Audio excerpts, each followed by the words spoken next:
ಮರಳಿರುವ ಬಂಧುಗಳೇ ನಿಮಗೆ ನಮ್ಮೆಲ್ಲರ ಸ್ವಾಗತ. ನಿಮಗೆ ಶ್ರೀ ವಾಸುದೇವ ಕಟ್ಟಿ ಸ್ವೀಕರಿಸಬೇಕೆಂದು ವಿನಯಪೂರ್ವಕವಾಗಿ ಕೋರುತ್ತಿದ್ದೇನೆ.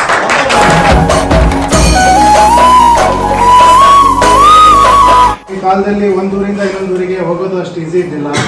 ಸಿಕ್ಕಿದ ಲಾರಿ ಹತ್ಕೊಂಡು ಟ್ರಾವೆಲ್ ಮಾಡಿ ರಜೆ ಸಿಕ್ಕಾಗೆಲ್ಲ ಬಂದು ಭೇಟಿಯಾಗಿ ಈ ಕಡೆ ಶಿಕ್ಷಣ ವೃತ್ತಿಯನ್ನು ಮ್ಯಾನೇಜ್ ಮಾಡಬೇಕಿತ್ತು, ಈ ಕಡೆ ಪರ್ಸನಲ್ ಲೈಫು ಮ್ಯಾನೇಜ್ ಮಾಡಬೇಕಿತ್ತು.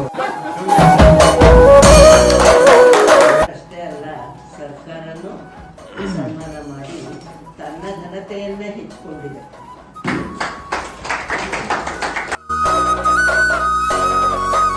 ತುಂಬಾ ಸಂತೋಷದಿಂದ ಈ ವೇದಿಕೆಯಲ್ಲಿ ಈಗ ನಿಂತಿದ್ದೇನೆ. ಅದರಲ್ಲೂ ಅವರು ಹೋಸ್ಟಿಂಗ್ ಆಗಿದ್ದು ಕುಟುಂಬರಿಗೆ, ನಿಮಗೆಲ್ಲ ಗೊತ್ತಿರ್ಬೋದು. ಅಲ್ಲಿ ಅಪಾಯಿಂಟ್ಮೆಂಟ್ ಆದ ಬಳಿಕ ಕುಟುಂಬರಿಗೆ ಹೋಗ್ತಾರೆ. ನಮ್ಮ ತಂದೆಯವರು ಆವಾಗ ರಾಯಚೂರಲ್ಲಿ ಕಾರ್ಯ ನಿರ್ವಹಿಸ್ತಾ ಇದ್ರು. ನಾನು ಚಿಕ್ಕ ವಯಸ್ಸಿನಲ್ಲಿ ಅಮ್ಮನ ಜೊತೆಗೆ ಇದ್ದೆ. ನಾನು 1-2 ವರ್ಷದವನಾಗಿದ್ದೆ. ಸೊ ಅಮ್ಮನ ಜೊತೆಗೆ ನಾನಲ್ಲಿ ಕುಟುಂಬರಲ್ಲಿ ಇದ್ದೆ. ನಮ್ಗೆ ಎಲ್ಲ ಫ್ರೆಂಡ್ಸ್, ಕನಕ, ಬಸವ ಎಲ್ಲ ಅಲ್ಲಿ ಫ್ರೆಂಡ್ಸ್. ನಮ್ಮ ತಂಗಿ ಅಂತ ಹೇಳಿಕೊಳ್ಳಿಕ್ಕೆ ನಮ್ಗೆ ತುಂಬಾ ಹೆಮ್ಮೆ ಆಗ್ತದೆ.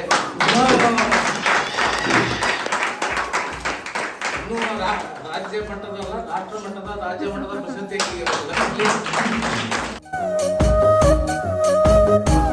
ವಿಪರೀತ ಚಳಿ ಇರುವುದರಿಂದ ಅಲ್ಲಿಂದ ಪಾರಾಗಿ ಬಂದು ನಮ್ಗೆಲ್ಲರೂ ದರ್ಶನ ಕೊಟ್ಟಿದ್ದಾರಲ್ಲ, ಅದು ನಮ್ಮ ಪುಣ್ಯ ಅಂತ ನಾವು ಹೇಳ್ಕೊತೀವಿ. ಅವರು ಪುಣ್ಯ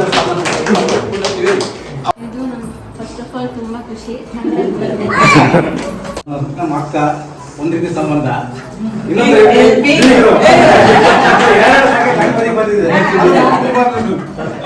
ಹೊಸ ಜಗತ್ತಿನೊಳಗೆ ಈಗ IT ಫೀಲ್ಡ್ ಆಯ್ತು, ಕಂಪನಿಗಳೊಳಗೆ ಆಯ್ತು, ಹೆಣ್ಮಕ್ಳಿಗೆ ಸಪೋರ್ಟ್ ಮಾಡಬೇಕು, ಈಕ್ವಲ್ ಅಪಾರ್ಚುನಿಟಿ ಇರಬೇಕು, ಅವೆಲ್ಲ ಅವ. ಬಟ್ ನಮ್ಮ ಫ್ಯಾಮಿಲಿ ಒಳಗೆ ಮುಂಚಿಂದಾನು ಅದನ್ನ ನಾನು ಇಲ್ಲಿ ನೆನೆಸ್ಕೊಳ್ಳಿಕ್ಕೆ ಬಯಸ್ತೀನಿ. ಉದ್ಧಾರ ಮಾಡ್ತಾರೆ. ಇದಕ್ಕೆ ಇಬ್ಬರು ಉದಾಹರಣೆಗಳು. ಪಾಯಿಂಟ್ಸ್ ತರ ಹೇಳ್ಬಿಡ್ತೀನಿ. ಫಸ್ಟ್ ಆಫ್ ಆಲ್, ಯಾವುದೇ ಫಾರ್ಮಲ್ ಸಮಾರಂಭಕ್ಕೂ ಇದು ಕಡಿಮೆ ಇಲ್ಲ. ಇಂಥ ಅದ್ಭುತ ಸಮಾರಂಭ ಮನೆಯೊಳಗೆ ಮಾಡಬಹುದು ಅನ್ನೋದು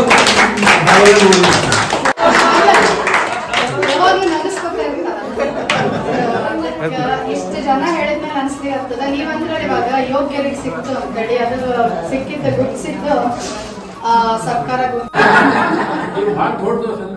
ಭಾಳ ಉಪಕಾರ ಭಾಳ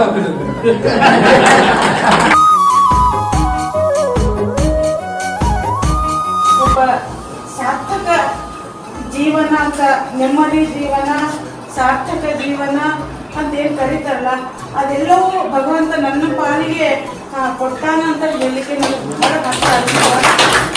ನಾನು ಅತ್ಯಂತ ಕಡು ಬಡತನ ಕುಟುಂಬದಲ್ಲಿ ಬಂದವಳೆ ನಿಜ. ಅಲ್ಲೇನು ಯಾರು ಗೊತ್ತಿಲ್ಲ ಕೊಡಲಿಲ್ಲ, ಬರೇ ಬಣ್ಣ ನೋಡಿ ಮರಳಾಗ್ಬೇಡ, ಇದನ್ನ ಬರ ಬಹಳ ಶ್ರೇಷ್ಠ ಅಲ್ಲ. ನಮ್ಮ ಮಾವ ಅಷ್ಟೇ ಶ್ರೇಷ್ಠ ಇದ್ದಂಗ ನೀವೇಳೆ ಈಗ ಒಲ್ಲಂತೀರಿ, ಮುಂದೆ ನೀನು ನನ್ನ ಕಲಿಸ್ತೀರಿ. ನೀನು ಜೀವನ ಕಾಪಾಡ್ತಿಲ್ಲ ನೋಡು. ಮಾಡ್ಕೋ, ಇಲ್ಲ ಲಗ್ನ ಮಾಡಂಗಿಲ್ಲ, ಇವೆಲ್ಲ ಮಾಯಾ ಬಜಾರ್ಗೆ ಮರ ಆಗ್ಬೇಡ. ಕಾರು, ಬಂಡೆ, ಬಣ್ಣ, ರೂಪ ಇವೆಲ್ಲಕ್ಕೂ ಮರ ಆಗ್ಬೇಡ. ಕೇವಲ ಗುಣ ನೋಡಿ ನಾನು ನನ್ನ ಮಗಳನ್ನು ಕೊಡ್ತೀನಿ, ನೀವು ಮುಂದೆ ನಾನು ನಡೆಸ್ತೀನಿ, ನಿನ್ನ ಜೀವನ ಟಾಪ್ ಅಂತ ಹೇಳಿದ.